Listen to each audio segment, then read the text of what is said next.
Magandang araw mga Aldab Nation! May panibago na naman po akong update para sa inyong lahat. Pero bago natin ito umpisahan ay huwag niyo muna kalimutan na mag-subscribe sa aking YouTube channel at i-click mo na rin ang katabing bell button para maging updated ka sa mga latest videos na i-upload ko. At kapag umabot na ng 100,000 subscribers ang aking channel ay may sorpresa ako para sa inyong lahat. Alam kong excited na kayo kaya naman ngayon, umpisahan na natin ang ating kwentuhan. Ang pag-uusapan natin ngayong araw na ito kung saan pagkalugi ng ilang MMFF entry, Aldab raw ang dahilan.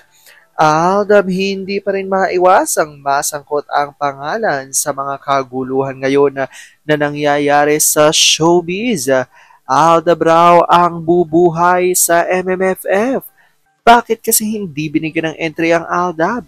Well, yan ang ating aalamin at pag-uusapan ngayong araw na ito. Pero bago ho yan, ay bibitinin ko muna kayo ng kaunting-kaunti lamang kung saan magbasa muna tayo ng mga nakakatuwang post ni My Name is Theo01 sa Twitter. Kaya mawag na natin patagalin pa, sabi niya sa kanyang tweet, Dad, hawak lang sa mimi ko bawal hug and kiss kasi baby cute lang. No problem. Done na. Oo naman. Tara na mimi. San kayo? Islip na po. Dito ka na mahiganak. Talaga pa? Oo naman para madali ko yang mailipad. Pagkaidlip, bad ka, baby natin yan. Sinosolo ka niya Naku naman, urong. Mamaya ka sa akin. Mimi ko, pakinggan mo Coughing. Come here, my love. Inom ikaw ng gamot Opo, tapos hug mo lang ako. Lika, Mimi, naknak. I love you, Mimi. I love you more. Dito lang ikaw, Mi, kasi kanina nag-vomit ako. Ba't di mo sinabi agad? Pa, yes, pakitawagan si Doc. Masamang pakiramdam ng bata. Oo, love. Ngayong may dinaramdam ang baby cute, sold out lagi ang OA-ness niya.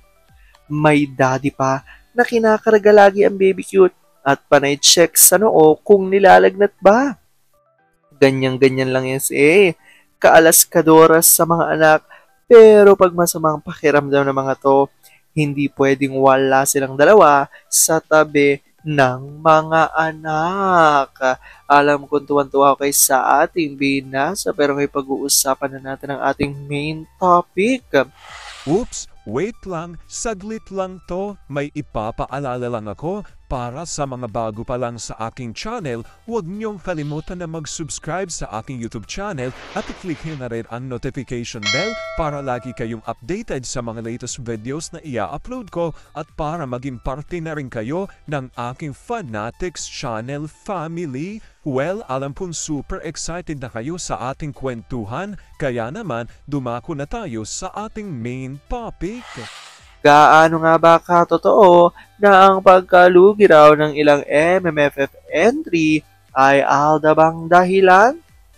Aldab, hindi pa rin maiwasang masangkot ang pangalan sa mga kaguluhan ngayon na nangyayari sa showbiz.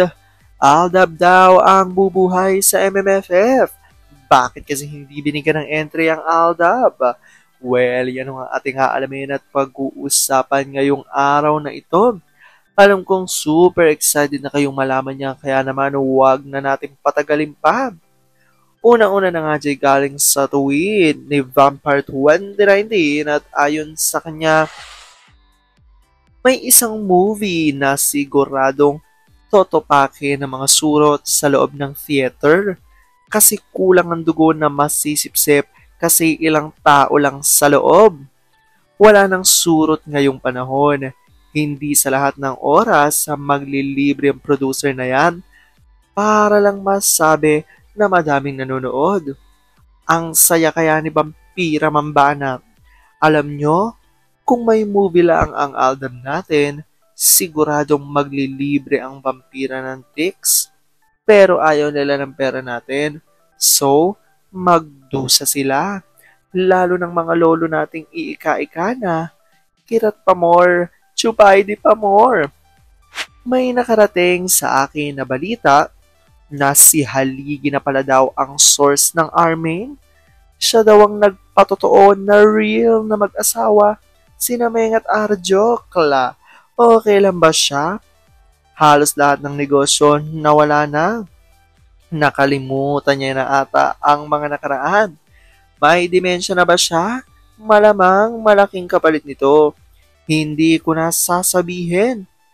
Talagang pag ang taong nasa itaas na, dapat maging maingat. Marunong mahigpit ang hawak kasi anytime wala kang pupuntahan. Kung hindi, bababa. Walang exempted sa mata ng Diyos sa mundo na He created. No to Soro Projects Aldo pa rin galing kay Olive Kanayama. Hindi payagan na sa taas pag sobra na ang kasamaan. Dapat ay mawala. Kaya doon sa hindi tamang daan, sila pinadaan. Kasi kung sa tama, lalong magiging arugante at hindi papayagan na sa taas. They forgot that God sees everything. Sabi naman ni Beth Jimenez, wala namang kasamaan na hindi pinagbabayaran. Babalik yan sa ibang paraan para ipadama sa iyo ang sakit na idinulot mo sa iba. Kaya mas mainam na kabutihan ang ilagay sa puso at ipakita sa gawa, aldab pa rin. At galing nga kay Vampire 2019, nagpo-post pa ba si Jaco Lawit, Taba Cheng Cheng at Crescent Moon tungkol sa hilaw nilang brother-in-law?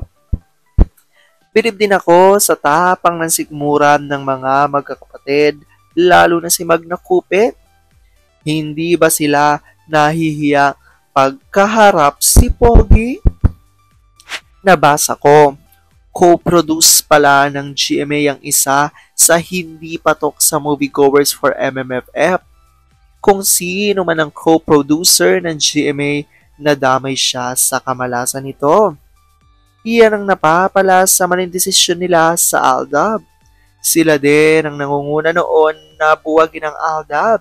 So, ayan ang karma. Tinaboy nila ang tandem na nagbigay swerte sa kanila. Who knows, itong GMA susunod din sa yapak ng APT at salamat naman pag mangyayari ito.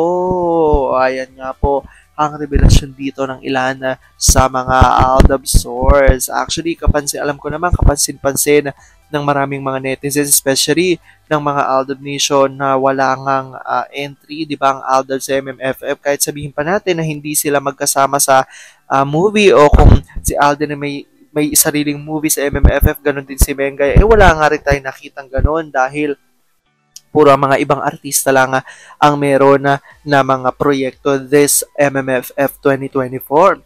So dahil dito, ayon nga dito sa source ng ilan sa Aldab Nation, ay hindi nga raw ganong kalaki ang kinita ng mga entries, di ba, ng mga movie this MMFF 2024 at talagang tuluyan ng araw nalulugi ang industriya ayon nga sa mga source ng mga Aldab Nation. Kaya naman naisip nga nila na bakit kasi hindi pa muling pagsamahin sa isang proyekto sina Alden at Meng dahil sigurado raw ayon sa mga Aldab source at Aldab Nation na Aldab ang bubuhay muli sa natutulog na industriya. Lalo na nga raw sa MMFF dahil alam naman natin na nakagisna na maraming Pilipino ang labanan tuwing MMFF at talaga namang buhay na buhay ang pelikulang Pilipino noong mga nakaraan-raang taon bago pa mangyari ang pandemya.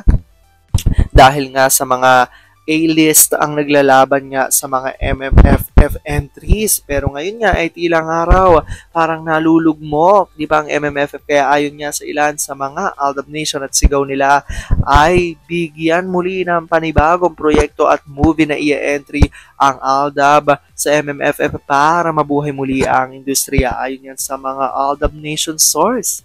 Pwede comment down below nyo dyan, guys, kung ano po opinion nyo patungkol dito. Alam ko dahil dito marami sa inyo mas lalo ngayon kumakapit at naninindigan ng Aldab Nature is real.